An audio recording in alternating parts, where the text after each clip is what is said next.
Classique, la chronique politique du Grand Journal, une chronique signée tous les vendredis. Alexis Lacroix. Cher Alexis, bonjour. Bonjour, cher Steve. Ravi de vous retrouver et Shana Tova, tous les vendredis sur Radio J, à quelques heures maintenant de Rosh Hashanah. Vous êtes le directeur de la rédaction d'Actualité Juive et vous vous penchez aujourd'hui, Alexis, sur la dynamique Rassemblement National. Marine Le Pen et Jordan Bardella seront ce week-end à Beaucaire, dans le Gard, à l'occasion d'un meeting en clôture des universités d'été du parti. Une manière de lancer la campagne des européennes alors que Marine Le Pen a le vent en poupe, à en croire les sondages. Tout le monde est dans les starting blocks et je reconnais que là, les commentaires de la plupart des éditorialistes politiques, qui sont parfois la boussole qu'indique le Sud, par parenthèse, mais n'ont pas tort de dire que nous assistons progressivement à un processus de crédibilisation, alors peut-être pas de crédibilisation présidentielle, n'allons pas si loin, de la formation co-dirigée désormais par Marine Le Pen et par Jordan Bardella. Effectivement, il y a des études d'opinion. Récemment, Arnaud Benedetti vous l'a excellemment résumé. Il y en a une autre là que Bernard. Je vois que vous nous suivez également le mercredi après-midi. Mais bien sûr, il y en a une autre que Bernard Sananès, le président d'Elab, a réalisé. Il apparaît effectivement, et ça, ce sont des éléments factuels, ce ne sont pas des éléments d'analyse, mais c'est incontestable que Marine Le Pen et le tandem qu'elle forme avec Jordan Bardella progressent effectivement en ce qu'on appelle la présidentiabilité, c'est-à-dire une forme de crédibilité au regard de la future échéance qui commence évidemment à obséder beaucoup de responsables politiques, qui est l'échéance de 2027 de l'élection présidentielle. Et donc cette évolution est particulièrement notable, cher Steve, selon Bernard Sananès, dans l'étude qu'il a réalisée, dans la catégorie des plus de 65 ans, disons des retraités pour faire très vite. Qui ont beaucoup voté pour Emmanuel Macron en 2017 en 2022. Voilà, qui sont un réservoir de voix considérable pour les formations, on va dire, modérées, notamment le néocentrisme d'Emmanuel Macron, du pôle Renaissance. Mais 48%, dans ce sondage, tout au moins 48% des personnes de plus de 65 ans lui accorderaient les qualités pour être présidente de la République. Donc vous vous doutez qu'évidemment, ce type d'étude d'opinion a le don de mettre une sorte de baume au cœur du double moteur Bardella-Le Pen. Ça leur donne des ailes, en quelque sorte. Ils ont l'impression que ça y est, c'est arrivé. Il faut peut-être pas aller si vite en besogne, mais en tout cas, c'est vrai que cela semble corroborer les effets, disons les effets positifs sur l'image de Marine Le Pen, de la stratégie mise en œuvre par ses conseillers, notamment par l'excellent Jérôme Sainte-Marie, à la fois de recentrage et de respectabilisation. Stratégie dont nous avons vu, on a eu l'occasion de le commenter souvent avec vous, Steve, dont nous avons vu les effets dans l'hémicycle notamment de l'Assemblée nationale, où les députés marinistes, lepénistes, ils se sont abstenus, dans une stratégie de respectabilisation et de notabilisation, ils se sont abstenus de certains écarts de langage, le plus souvent, dont la France Insoumise donne en revanche le spectacle quasi quotidien. Alexis, d'autres, peut-être pour susciter votre réaction, d'autres données publiées par ce sondage Elab à propos de Marine Le Pen qui gagne en présidentiabilité, il faut le dire lentement, sur sa capacité à réformer le pays. Vous parliez des retraités à l'échelle nationale avec un score de 50%, à rassembler les Français 47%, sur les qualités nécessaires pour être présidente de la République 48%. On parle d'une ascension, d'une évolution assez spectaculaire en quelques mois. Oui, assez spectaculaire. Je veux pas jouer les voitures balais du commentaire médiatique pro-lepéniste, je veux dire de ce point de vue-là, mais c'est vrai que ce sont des données qui sont incontestables. Et par ailleurs, on peut y ajouter, cher Steve, à tout ce que vous avez dit qui est très juste, sa progression assez nette dans ces sondages sur la place de la France en Europe et dans le monde. Quoique 6 Français sur 10 considèrent toujours que son arrivée au pouvoir constituerait une division très grave de l'image internationale de la France. Le RN demeure tout de même l'héritier d'un parti qui a un passé, mais qui a aussi évidemment un passif. Néanmoins, pour résumer, les enseignements de ce sondage, Bernard Sananès n'a pas tort de dire que peu à peu, le fameux plafond de verre, c'est-à-dire ce plafond qui semble, jusqu'à 2022, empêcher très clairement la formation frontiste de parvenir aux responsabilités suprêmes dans la République française, serait en train de se fissurer progressivement. Je suis prudent, vous voyez, avec vous. Néanmoins, c'est vrai qu'ils ont toutes les raisons de savourer ces petites conquêtes, on va dire, sondagières, et d'aborder cette année électorale avec les yeux fixés sur la date du 9 juin, avec un relatif optimisme. C'est absolument incontestable. Néanmoins, ça ne met pas fin tout à fait à des interrogations plus profondes qu'on peut avoir sur le logiciel du Rassemblement national.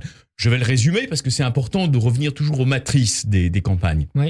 Nous avons cette stratégie de respectabilisation. Elle-même, Steve, vous êtes conscient qu'elle prend place dans une vision de la France, de son avenir, qui est d'abord et avant tout fondée sur les catégories que Jérôme Sainte-Marie a développées, qui sont stimulantes. Je ne sais pas si elles sont totalement vraies d'ailleurs, qui correspondent à l'idée que le Rassemblement national devrait prendre place, se déployer dans le cadre de cette espèce de fissure géologique ou sismique entre la plaque de la France élitaire, celle qu'a voté Emmanuel Macron justement en 2022, et la plaque de la France populaire. Et donc, à cette aune... Bloc contre bloc. Exactement. Et donc, à cette aune, vous avez très bien résumé, et donc à cette aune, bloc contre bloc, comme vous dites, les conseils qui sont prodigués à Marine Le Pen, c'est d'être l'incarnation de la France populaire, y compris de gauche. Une lecture que dénonce par exemple à l'extrême droite Éric Zemmour.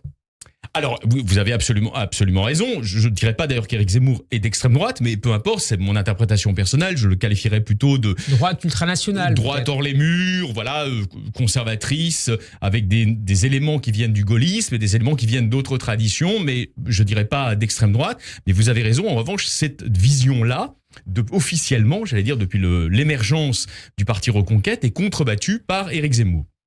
Quelle est l'analyse d'Éric Zemmour? On peut la rappeler très rapidement.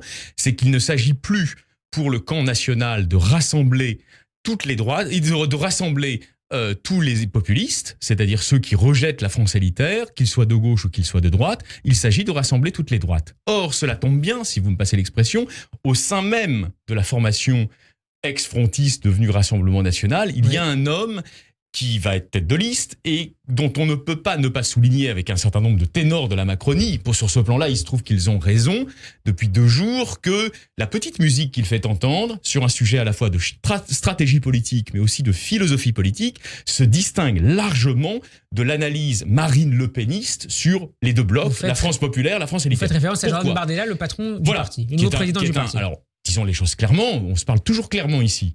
C'est un très brillant homme politique, émergent. C'est absolument incontestable. Il n'y a qu'à l'écouter. On voit bien que la facilité argumentative, etc., il crève l'écran. Tout ça est absolument... Il a été invité aux rencontres de Saint-Denis par le président de la République.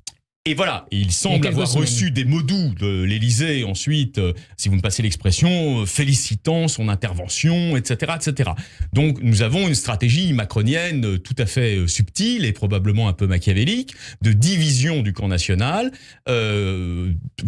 pour prouver à Marine Le Pen qu'elle n'est plus peut-être tout à fait maître à bord. Mais en l'occurrence, il se trouve que cela correspond en partie à quelque chose de vrai sur le plan idéologique. Je ne mets absolument pas en cause la loyauté personnelle de Jordan Bardella, qui est probablement en plus quelqu'un de bien sur un plan personnel. Mais vous direz qu'il a une ligne plus identitaire que Marine Le Pen ? Si on résume, sur 2 plans, la stratégie politique, il n'est pas, semble-t-il, fermé par principe à l'idée que la bonne stratégie serait à terme de faire une réunion, une nouvelle alliance entre les diverses droites existantes. En l'occurrence, vous avez cité les principaux protagonistes, Reconquête d'Éric Zemmour et de Marion Maréchal, mais aussi bien sûr LR. Il ne ferme pas totalement la porte à un dialogue avec LR, et il est plutôt de ceux qui, au sein du Rassemblement national, sont sensibles, disons, aux thématiques identitaires et civilisationnelles. D'ailleurs, il y avait un signe de cela l'an dernier, qui n'a pas été forcément décodé, c'est un signal faible, néanmoins important.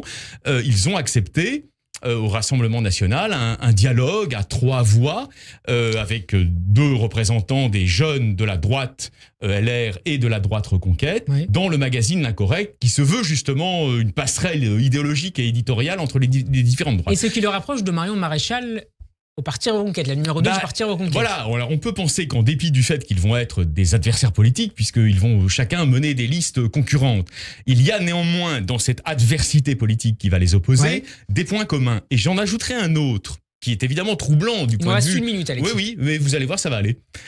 Qui était un autre point qui est encore plus troublant peut-être pour Marine Le Pen. Enfin, je me mets à sa place 1 minute expérimentalement. Évidemment que Jordan Bardella n'est pas un homme qui résonne entièrement en dehors du cadre que j'appellerais avec vous huntingtonien, en référence aux thèses célèbres de Samuel Huntington sur le choc des civilisations. C'est-à-dire l'idée que nous aurions aujourd'hui, en terre européenne, un choc entre 2 civilisations. C'est une idée profondément huntingtonienne, ancrée dans une partie des droites européennes aujourd'hui. Je ne la juge pas, je la décris, je l'analyse avec vous.